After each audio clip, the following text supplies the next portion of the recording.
downtown, 7585 southbound. Expect the usual slow go between the Georgia Tech area and MLK. Also a listener tip, construction in the road 20 westbound at Thornton Road. We've got to back up to Six Flags, so that's about a 30-minute delay. Also a serious wreck to report International and Marietta downtown. Boom, boom, boom, boom. Ain't that new? Ain't that new? Ain't that new? Ain't that new? Ain't that new? I got news. Real news.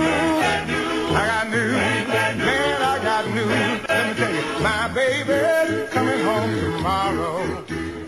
Welcome to another edition of Breakfast at Paschal's. I'm Jabari Samama, your host. On this edition of Breakfast at Paschal's, we're going to be talking about Atlanta's unique race relations and how Paschal's over the years have come to embody this uniqueness. In a few minutes, I'm going to be joined by my guest, Mayor Andrew Young, former Mayor Sam Massell of your travel agent Sam Massell, and former State Senator Julian Bond, who is also the president of the Atlanta NAACP. But first, let's take a look at the history of this landmark institution. Back when this was Hunter Street, one establishment loomed like a beacon of hope over Black Atlanta. Paschal's Restaurant and Hotel, the brainchild of two brothers, Robert and James Paschal from McDuffie County, Georgia. For nearly 50 years, Paschal's has enjoyed a national reputation for its food, especially its fried chicken, and as a meeting place for the leaders of the civil rights movement. If walls could talk, the rooms at Paschal's would have much to say about that era. It was here that organizers met on and off to plan the 1963 March on Washington and the Selma Voting Rights March of 1965. Former SNCC chairman John Lewis. The last time I saw Martin Luther King Jr. alive was right here in this room in March of 1968, a month before he was assassinated. He was discussing and planning the Poor People's Campaign. Because of its proximity to Atlanta University, Paschal's became a natural headquarters for the civil rights movement. When nearby students were arrested at sit-ins, the Paschal brothers kept their doors open late while parents waited for their children to get out of jail. We felt that we had an obligation to the community and to the students and the other leaders that were really playing a great part in the movement, so we felt that we were somewhat obligated to make that contribution. The first Paschal's opened in 1947 directly across from its current location on Martin Luther King Jr. Drive. There were no cooking facilities then, so hot meals were made nearby and shuttled back to the restaurant by car. 12 years later, the booming eatery moved across the street and a nightclub and hotel were eventually added on. Part of the brothers' success over the years has been their sharp division of labor. I told him, my job is to make the dollar. I told him his job is to spend it wisely. And although James Paschal is the businessman of the family, he's always eager to keep the customers happy. Some of the older customers will ask me to make them a chicken sandwich or maybe serve them some other kind of foods. Never do I refuse. I take time to wash my hands and to prepare the food for them. A generation of black families have enjoyed Paschal's rich history and fine cuisine. For a long time, it was the place to eat at. The other black restaurants heavily specialize in basically the same foods you would get at home, soul foods. But Paschal's was a treat of really going out. When the La Carousel nightclub opened in 1960, it was one of Atlanta's earliest jazz clubs. It was also one of the few places where blacks and whites could mingle freely. In those days, customers were met at the door by then-hostess Mrs. Orabelle Sherman, who helped integrate the crowd by seating blacks and whites together. If it was a white couple, I'd bring a black couple over and stick them with them, and I'd say, what is your name? And he'd say, I'm Bill. And then and he'd say, I'm John, or whatever his name was. And by that time, Bill would stand up and say, this is my wife, and he said, this is my date. And next thing you know, they were just exchanging drinks. In later years, Paschal's enjoyed a reputation as a place for white political and business leaders to meet with their black counterparts. It's a place where blacks and whites meet on a footing that is, I don't know how to describe it, but they get along. There was never a fear of whites coming to Paschals long before integration, and feeling at home, and not being intimidated or being afraid. The coming of open accommodations meant some loss of business, but the Paschal brothers have survived. People still come from faraway places to sample Paschal's famous Southern fried chicken. What's the key ingredient? Robert Paschals will never tell. Very seldom, if ever, I have really told the truth about how I prepared, because I'm trying my best, very best, to keep my own secret, to keep my chickens really going. And if you're hoping to find a local Paschal restaurant in your neighborhood soon, you're going to be disappointed. Although plans were in the works years ago, a slumping economy keeps those plans on the drawing board. What started as a soda fountain has mushroomed into a successful restaurant, hotel, and nightclub. The Paschal's name is also part of an airport concessions joint venture at Hartsfield. But no matter how far its influence may stray away from Martin Luther King Jr. Drive, the lifeblood of Paschals is still right here, where two brothers from Thompson, Georgia took a dream of owning a modest business and turned it into a mini empire. I'm Rosie Fialo for Breakfast at Paschals.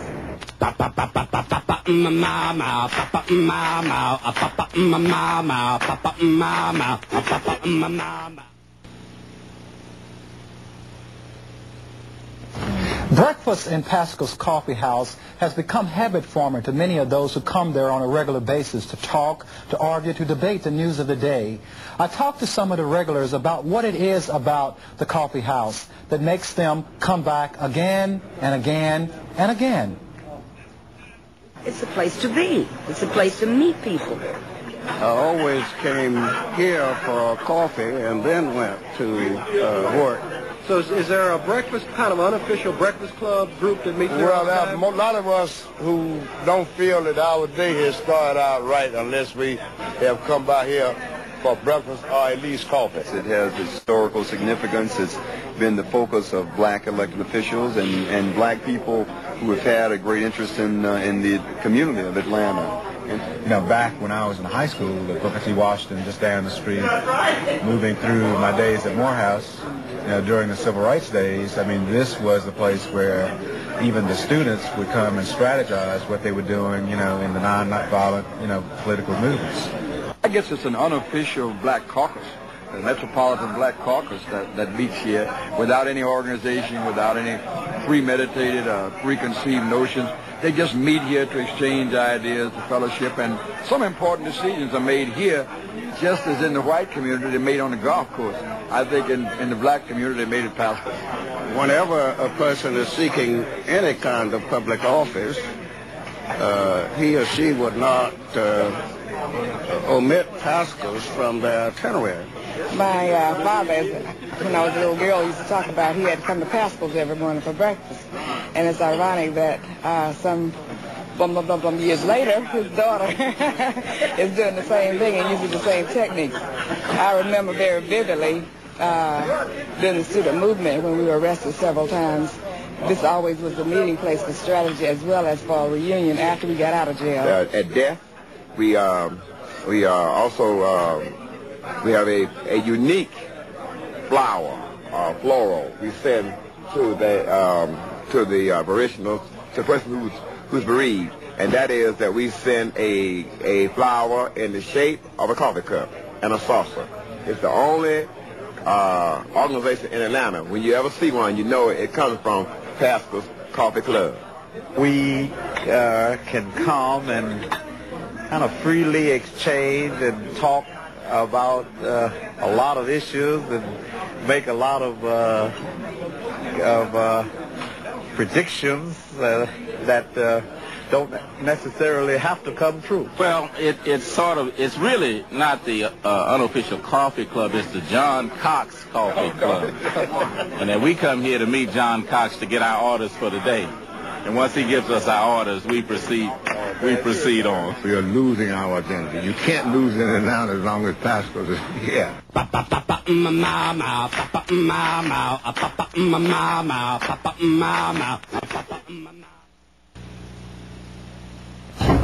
So all was said at the end of the tape that you'll never lose your identity as long as Paschal's is here. Paschal's Coffee House has been an unofficial breakfast club for so many years. We're here to talk about the larger implications of Paschal's is Mayor Andrew Young, former State Senator Julian Bond, and former Mayor Sam Massell. Let me ask you, was it during the movement years of the 50s and 60s when Paschal's first emerges more than just a place to eat? Mayor, what would you say about that? Well, I think that Paschal's has always been the gathering place. And it was the 60s, though, where the students and the community leadership began to hold meetings here, and where much of the strategy of the civil rights movement and almost all of the politics tended to evolve. What was it like as a student using Paschal's as sort of a central headquarters for the student movement? Well, first of all, it was a place you came on a date. If you got dressed up and had a little money and you wanted to go out to dinner, this was a place to come.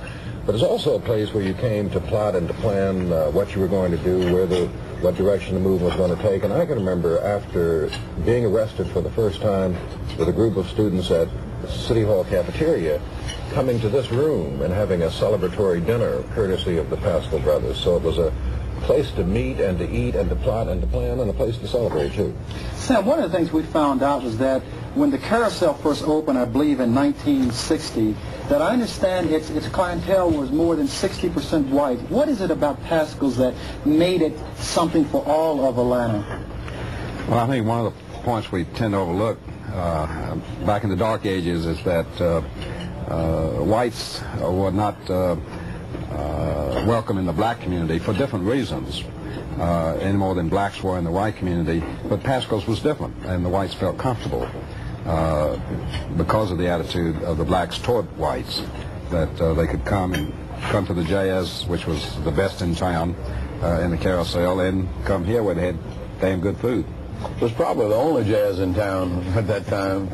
In terms of really modern jazz, you had rock and roll or rhythm and blues down at the Royal Peacock, and the Magnolia Ballroom, where the bands going through a town on their one-night stands came. But Paschal's was the sophisticated place in the evenings. And I think the Carousel happy hour, we'd call it now, I don't know what they called it then, but anybody new in town, whether it was a new professional or a new businessman of any sort, or anybody who wanted to meet people, the only place to come was Paschal's. And the Carousel started up around 4:30 or 5 o'clock and went on until the wee hours of the morning. Of course, I wasn't around here until the wee hours of the morning, but they tell me it was going on. You seem to know a lot about it, though. But you know, the other interesting thing about this place is the Butler Street YMCA's Hungry Club provided a formal place where black and white leadership could meet and interact and hear speakers of one kind or another. This place provided an informal place where blacks and whites could meet together. Even at a time when blacks couldn't eat in restaurants downtown, whites could come here and feel comfortable, could talk and exchange who knows what. But it was just a friendly and a warm place where people who otherwise would not have had a meeting place found one right here. Yes, well, I was just going to say, although there were a number of closed meetings, so to speak, in back rooms, there were also twos and threes that sat together in the coffee shop area, the whites and blacks, and felt comfortable either politicking or socializing. It was interesting that Reverend Joseph Lowry said on the segment earlier that many decisions in the white community are made on the golf course. In the black community, they're made at Paschal's. Is this as true today as it was in the past? I think so.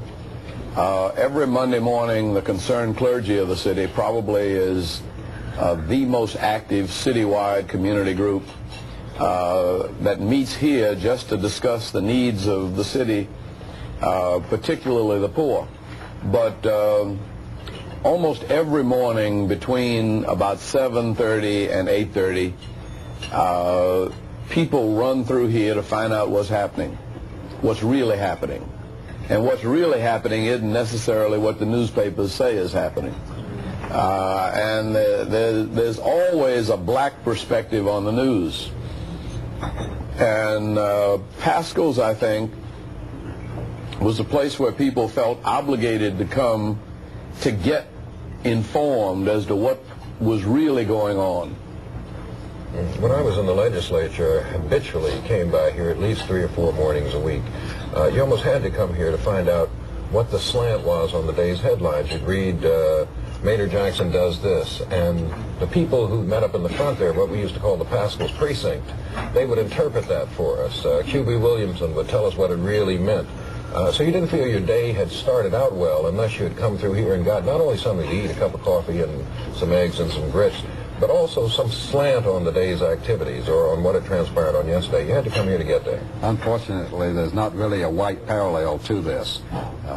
You know, we have our bucket. How about manuals? We have our Bucket Business Association. Well, manuals, you know, more media people sit around and decide what should be written or how, but not that many in the political and down-to-earth, you know, men on the street.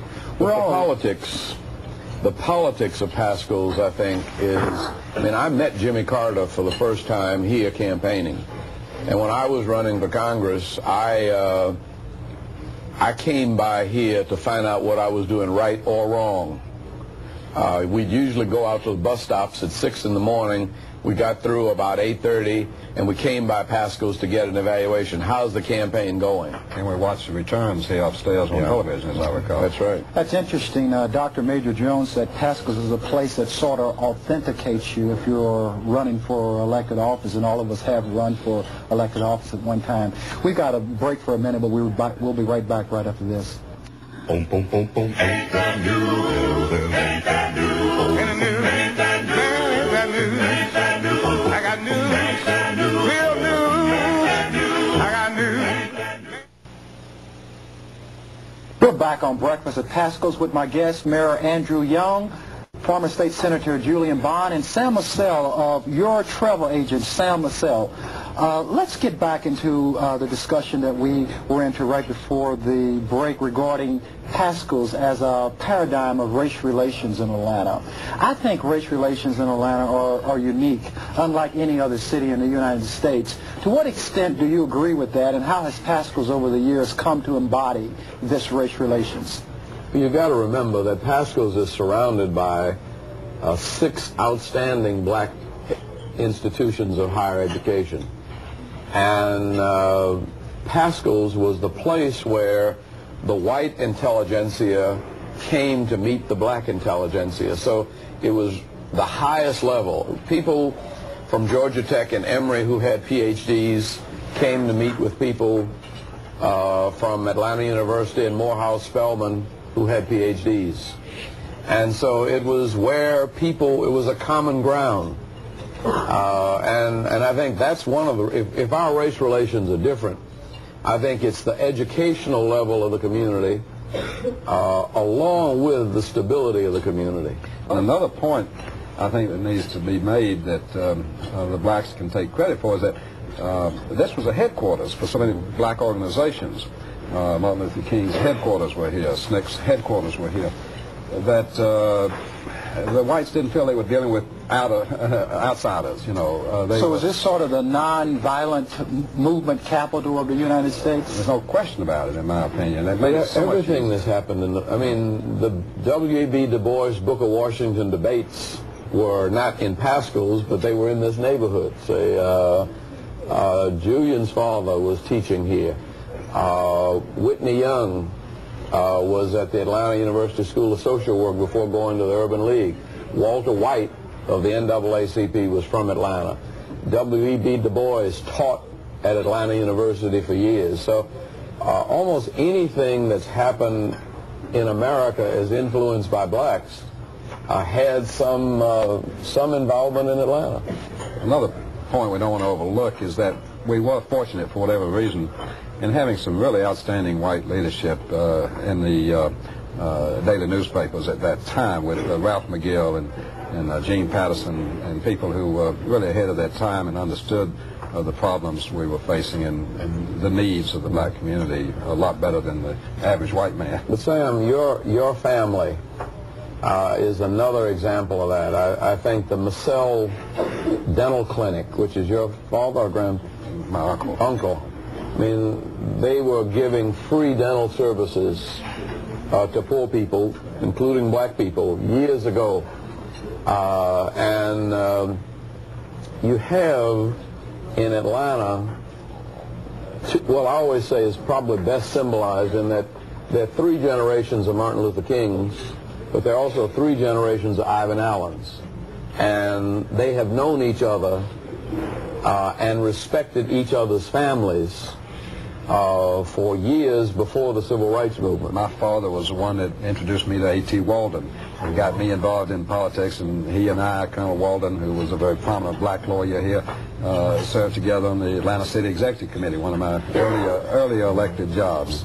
But let me ask you, to what extent do you all believe that race relations in Atlanta is sort of paradoxical? Because on one hand, you have had this, at least on the surface, racial harmony, but on the other hand, when you dig deeper, you have real problems of poverty. They say 1 out of 4 in Atlanta are legally poor, 1 out of 3 are poor, and I've heard some say that Atlanta, next to Newark, is the poorest city in the United States. Well, that's one of one of the things that really gets me upset, because I think you've got to define poverty as more than a number. And the best illustration I have is the man who worked in this city as a sanitation worker, and for 42 years. And when he retired, I went to visit him. And he was living right over here on Sharon Street, next door to the young woman who was Dr. King's secretary for years, who is now the secretary to the vice president of IBM. He owned his own home. One son was at Morehouse, the other was in the Navy, and another one was in high school. Now, he owned a home. He had 2 children, college educated, and he had never been above the poverty level all of his life. He was a deacon in his church, a well-respected citizen who is living a middle-class lifestyle, though on the economic indicators he's categorized a family of 5 living on his salary is poor. Some of the problems Atlanta has are problems of the American city, and in that respect, we are no different from any other city in the United States. What has made this city unique is its history, its ability of its leadership to work together to solve some of the problems, but unfortunately, white and black people sitting together in this restaurant aren't going to solve the problems of poor people in America. They begin to make a dent, and from this restaurant and this city have come movements and personalities that have made a tremendous impact on the economic as well as the civil rights lives of all Americans. It's more than just the fact that you have poverty in the urban centers of the United States. What's the broader issue, Mayor? Let me say that for me as mayor, it's very easy for me to get up in the morning and look at the newspaper and see somebody misinterpreting something I've done and saying that doggone racist Constitution, and because they don't agree with me. But I remember that Ivan Allen said before he did anything as mayor, he went over and sat down and talked with Jack Tarver and at least made sure that they understood what he was trying to do before he did it. Now, Ivan Allen and Jack Tarver went to high school together. They grew up together. So if he had to do that to get some understanding, how much more as a black mayor do I have to interpret my position to the press to get a fair hearing? So all I'm saying is that the cultural integration, after you get to be mayor, racism or a racial view of what you're doing doesn't stop. And I have to make an effort to overcome that, and the white press has to make an effort to overcome that. No question that there's still plenty of prejudices, but I think we're fortunate in Atlanta that we have good leadership, like Mayor Young, like yourself, the city council. You catch a lot of hell, and I've been there, so I'm familiar with it. Let me just ask you on this point for a minute, because we were also talking during the break about the fact that we do have some young black leadership that's emerging, but we don't have young white leadership, 29, 30, 35 emerging. What are your comments about that, and what needs to be done to change that? I think it's needed. I think when Mayor Young appointed this committee of, 50, that started out 50 of young people, and they are white and black, and men and women, and from all walks of the community. that was a good start in the right direction, and they've impressed me. What was the name of that group? Committee on the Future of Atlanta. The Future of Atlanta, and it's a very impressive group. So there's some leadership that'll come from that. Let me get just a quick comment because we don't have much time. Two former mayors, one mayor, one former mayor, former almost state senator, almost soon to be. Nobody's endorsing anybody, but what do we need in terms of a mayor for the future? Mayor Andrew Young. I frankly think you need a mayor that realizes that the black community is in a majority, and that's got to be as sensitive to the white minority and to the poor minority as we used to demand that white mayors were to the black minority when we were a minority. Thank you. I couldn't have said it better. In fact, I think I made that in a speech, my last one at the Hungry Club. I've got to agree. I think they're both absolutely right. On that note, thank you, Mayor Andrew Young. Thank you, former state senator and president of NAACP, Julian Bond, and thank you, Sam Massell of your travel agent, Sam Massell. And thank you, of course, our viewing audience. Tune in next week for another edition of Breakfast at Paschal's. Ain't that new? Ain't that new? Ain't that new? Ain't that new? Ain't that new? I got news, real news. I got news, man, I got news. Let me tell you, my baby's coming home tomorrow. Ain't that good news, man? Ain't that new? If you have any questions or comments about Breakfast at Paschal's program, please write Breakfast at Paschal's, Post Office Box 92472, Atlanta, Georgia 30314.